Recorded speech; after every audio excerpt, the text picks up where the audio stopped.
በአንድ በኩል ከኤርትራ ወደ ትግራይ ገቡ የተባሉት ከባባድ መሳሪያዎችና አምባሳደር ማሲንጋ ለህወሓት ያስተላለፉት ጠንካራ ማስጠንቀቂያ፣ በሌላ በኩል ደግሞ በወለጋ በሲቪሎች ላይ ለሚፈጸመው የጅምላ ግድያ ከጀርባው ያለው አካል ማን ነው በሚል ጃዋር መሐመድ ይፋ ያደረገውን መረጃ ይዘን ቀርበናል። አብራችሁን ቆዩ።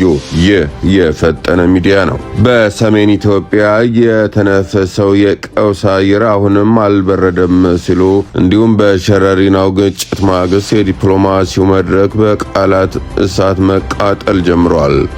የህወሓት ሊቀመንበር ዶክተር ደብረጽዮን ገብረ ሚካኤል በኢትዮጵያ ከአሜሪካው አምባሳደር አርቪን ማሲንጋ ጋር ባደረጉት የስልክ ውይይት ዋሽንግተን በሁኔታው ላይ የያዘችውን ዝምታ እንዳስቆጣቸው ለፓርቲያቸው ፖሊት ቢሮ ባቀረቡት ሪፖርት ይፋ አድርገዋል። አሜሪካን ከአጥር ማዶ ቆመሽ አትመልከች ብለው የሞገቱት ዶክተር ደብረጽዮን ከአምባሳደሩ ያገኙት ምላሽ ቀዝቃዛ ውሃ ያፈሰሰባቸው ሆኗል። አምባሳደር ማሲንጋ በሰጡት ምላሽ ጨው ለራስ ስትል ጣፍጥ አይነት ድምፅ መልእክት አስተላልፈዋል። አምባሳደሩ ህወሓትን ቀጥታ በመክሰስ የሸረሪናውን ውጊያ እናንተ ናችሁ የጀመራችሁት ሲሉ በግልጽ አስጠነቀቁ። አምባሳደሩ አክለውም በቅርቡ በትግራይ ከተሞች የተካሄደውን ህዝባዊ ስብሰባዎችና የተነጋገሩትን መግለጫዎች በማስታወስ ህልውናቸውን በብልጽግና መቃብር ላይ ነው ያላችሁ፣ ዲፕሎማሲን ያዳከማችሁት፣ አጥር ያፈረሳችሁት እናንተ ራሳችሁ ናችሁ ሲሉ ቃላታቸውን አውጥተዋል። በሌላ በኩል የአሜሪካው ኤምባሲ ምንጮች ዋቢ በማድረግ የወጡ መረጃዎች እንደሚያመለክቱት ውጥረቱ አነጋጋሪነቱን በቃላት ፊልሚያ ብቻ አላበቃም። አምባሳደሩ ለዶክተር ደብረጽዮን በሰጡት ማብራሪያ ከከባድ መሳሪያዎች፣ ታንኮችና መድፎች ከኤርትራ ወደ ትግራይ ክልል እንደገቡ ዋሽንግተን እንደምታውቅና ሁኔታውን በቅርብ እየተከታተለች እንደሆነ ነግረዋቸዋል። ይህ በእንዲህ እንዳለ ወደ ምዕራብ ኢትዮጵያ ኦሮሚያ ክልል በወለጋ አካባቢ ስላለው የፖለቲካና የደህንነት ውጥረት የተነሱ አዳዲስ መረጃዎች አሉ።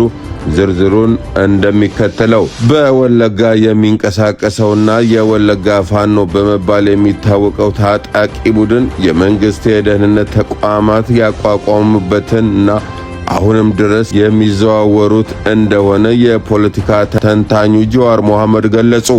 ጃዋር ይህንን ያለው በማህበራዊ ትስስር ገጹ ባሰፈረው ሰፊ ጽሑፍ ሲሆን በወለጋ በሁለቱም ወገኖች በኩል በሲቪሎች ላይ የሚፈጸመውን የጅምላ ግድያ የተሸረበ የመንግስት ሴራ ውጤት ነው ሲል ወንጅሏል። እንደ ጃዋር ገለጻ ከ2018ቱ የፖለቲካ ለውጥ በኋላ በወለጋ የኦሮሞ ነጻነት ሰራዊት እየተጠናከረ መምጣቱን ተከትሎ በወቅቱ የነበረውን አገዛዝ የአማጽያኑ እንቅስቃሴ ለማገድ በሚል ስልት ነድፎ ወደ ስራ ገብቷል። ፖለቲከኛው በጽሑፉ ፈቀደ አብዲሳና መገርሳ ቆራስት የተባሉ ሁለት ግለሰቦችን በምሳሌነት ጠቅሷል። እንደ ጃዋር አባባል ፈቀደ አብዲሳ የኦሮሞ ነጻነት ሰራዊት አስመስሎ ታጣቂ ቡድኑን እንደሚያቋቁሙ ከመንግስት ተልዕኮ ተሰጥቶት የነበረ ሲሆን የመሮ ድሪባን ጦር ተጻራሪ የሆነ አንጃ መስርቶ ሲንቀሳቀስ ነበር። ይህ ቡድን ከመንግስት ተልዕኮ ተሰጥቶት የነበረ ሲሆን የመሮ ድሪባን ጦር ተጻራሪ የሆነ አጀንዳ መስርቶ ሲንቀሳቀስ ነበርም ብለዋል።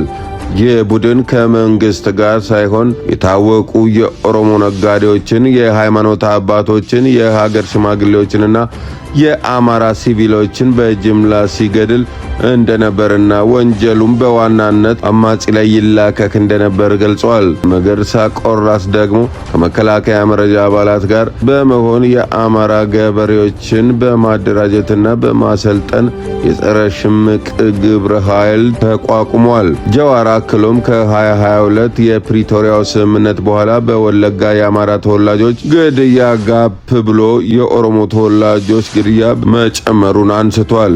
መንግስት በወቅቱ ከትግራይ ኃይሎች ጋር እርቅ ካደረገ በኋላ ከአማራ ኃይሎች ጋር ግጭት ውስጥ በመግባቱ የኦሮሞ ማህበረሰብን ከጎኑ ለማሰለፍ ሲባል የወለጋ ፋኖ የሚል ስም የሰጠው ቡድን የኦሮሞ ሲቪሎችን በጅምላ እንዲጨፈጨፉ ተደርጓል ሲል ይከሳል። በኪራሙ በአሙሩና በአቤ ዶኖሮ የተፈጸሙትን የሰዎች ግድያ አብነት አድርጎ አቅርበዋል።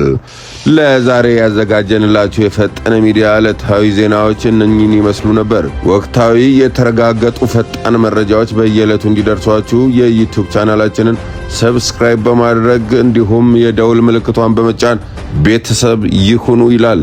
ይህ የፈጠነ ሚዲያ ነው። በያላችሁበት ሰናይ ጊዜ